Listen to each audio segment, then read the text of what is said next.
This is the continuation of our previous video of Danmachi Volume 21 review. And here comes the countless fake ice calling Bel again and again. Even if he knew it was not really ice, his heart still screamed every time, and the countless fake ice clung to Bel, and each time they exploded. Bel was pinned down, crushed beneath them, and his flesh stripped away. From this point, Bel regeneration can't keep up with continuous explosion, but Bete appeared to save Bel.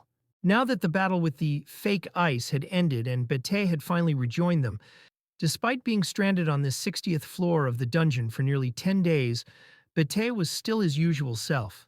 Still, this meant they accomplished one of the key missions that Maiden had set, recovering one of Loki Familia's top-class adventurers. Bete filled them that he had no idea where are Finn and the others. And as they move forward, they hear a sound of battle, and they see the Tione standing among many corpses of monsters. But something feels wrong because she was parasitized like the dead corpses they fought, but this time Tione is still alive. Lepia's eyes filled with tears. As the goddesses confirmed, among those Loki Familia members, the Amazon was the most gravely injured, and her survival was all but impossible.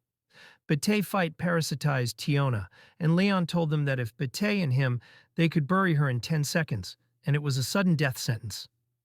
Leon told them that they have 3 minutes to decide. He's trying to grant us the grace to struggle to the very end, to rebel against reality and seek a miracle. 3 minutes had passed, and Bete decided to kill Tione, but Bel stopped him, and Bel finally understand that Tione is still suffering. So Bel fired carefully a 6 shots rapid succession firebolt, so the flames would scorch not only Tione's skin, but reach the tubes behind her. As long as he did not burn his heart, he could heal. And Bel kept pouring fire to burn himself together with Tione to force the parasites to come out. And with that, the death screams inside Bel echoed until the magic stone burned, and finally they saved Tione. The gods watched, astonished and moved, as a new chapter of the Familia's legend unfolded. On Chapter 5, they reached the corrupted spirit core, and in an instant the darkness was unleashed. Through the haze he finally saw the Black Maiden, a copy of the Great Spirit. Bel cast firebolts, 17 seconds of charged power, with anti-charm flame resistance active, enough force to pierce even a floor boss. But it was twisted by the Black Maiden, followed up the Spear of Wind, hitting Bel, and it made a hole on his shoulder. Like the false ice before her, the Black Maiden played without emotion. They were about to lose hope, but suddenly Leon hit the Black Maiden with his magic greatsword, but it was deflected by a barrier. Leon fight alone, charging headlong into the impossible. The Black Maiden and Leon had a 1 versus 1 duel. When the 8th trial sword of Leon comes out, light converged around his entire body. The Black Maiden's expression faltered, and the instant their powers collided, a struggle of equal force, like a duel between gods. Leon told them to leave him, and Bel together with Lepia and Tione moves forward. They left Leon behind, who had given them permission to keep chasing their ideals. But the Black Maiden tried to stop them, and Leon stopped her, and said, "Anyone who dares to stand in their way, I'll crush them all."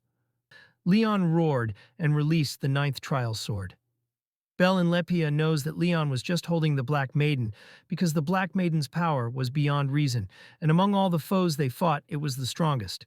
They've encountered the parasite spider and it was about to consume Bel, but Lepia did not give up and continued chanting to help Bel, and Bel started firing firebolt everywhere in his body. For this to end, Lepia summoned a fire-blazing inferno. All the parasite spider had vanished, but the fire itself consumed Lepia. Bel understood that she was doing the same thing Leon had done. Bel ran carrying Tione in his back, and Lepia let the magic crystal fall from her hand. Slowly she looked down at herself, and her left arm was gone. From the elbow down, blood dripped steadily, refusing to stop, and it would never heal. Lepia traced the bleeding stump almost tenderly, and she smiled faintly and she stood up. She hadn't stayed behind to die. She'd stayed because she and Bel had made a promise to save their ice together. The roots bulged beneath again on Bel's skin. He had to pour firebolt inside his own body once more.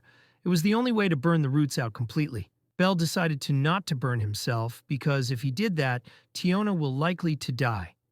So carrying Tione, they move forward, and when the spirit remnants are coming again, he lowered Tione to the ground and decided to fight side by side. Both spat blood, met each other's eyes, and still laughed as if they accepted death. But someone appeared, and Tione and Bel froze, staring upward, and their mouths half open. Every single remnant of spirits was destroyed by Asterius. He held his double axe and started charging towards Bel and Tione. The sight of the fearsome rival who'd longed for a rematch was stopped by Weena by telling "You can't fight here, Asterius. What good is winning if you beat up poor Bel like this?" Then Asterius, suddenly sulking under scolding of Weena, was enough to scramble Bel's brain completely, and Tione can't believe what she witnessed. That the Black Minotaur they fought, and the Xenos was known Bel all along will save them. They filled the details to her that after they helped Loki Familia members retreat to the surface, Asterius wouldn't stop rampaging, and the crystal link got smashed, so they couldn't contact anyone, but somehow they managed to find Hogni. Hogni was standing trying his best to disappear into the corner of the room. But before we could savor the relief, something scary's coming. New clusters of the spirit remnants began emerging all around them, and there were far more than before. But Asterius who stepped forward first, and telling them to go and hold them off. Asterius explained short and certain that if he stay near Bel, he will attack him and he can't control it. As they go, Asterius extended his massive arm toward Bel and pressed the double-edged axe into his hands and said, "When the time comes, we'll have our rematch. Now go, all of you. Take this party and move on to the final boss. This is your last damn chance." But before they entered to the heart of the underworld, Bel shoot himself with firebolts to clear the roots left inside his body. Bete came back, and he is the first one to enter the deepest depths of the demonic realm.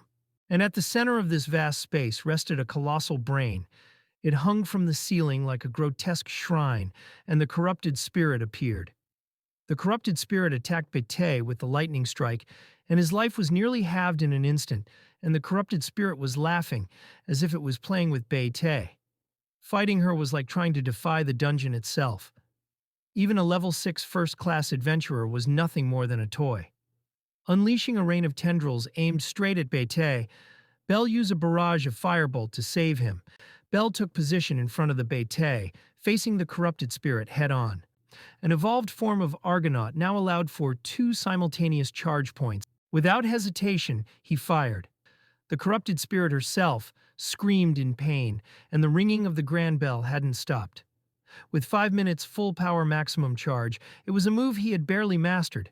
This skill he used to defeat the dragon on Dragon Valley. Every defense shattered, every fragment burned to nothing, and the corrupted spirit slamming into the cavern ceiling of the netherworld itself, and both the monstrous spirit and the writhing brain were gone from sight. When the ceiling's final layer of flesh dropped away, and the vast form was revealed, and now it was unsealing was the abominable one. The Xenos, more than anyone, recognized what stood before them, the king of monsters. And through the crystal, the god spoke its name, whispering the truth of what they saw now was the black dragon.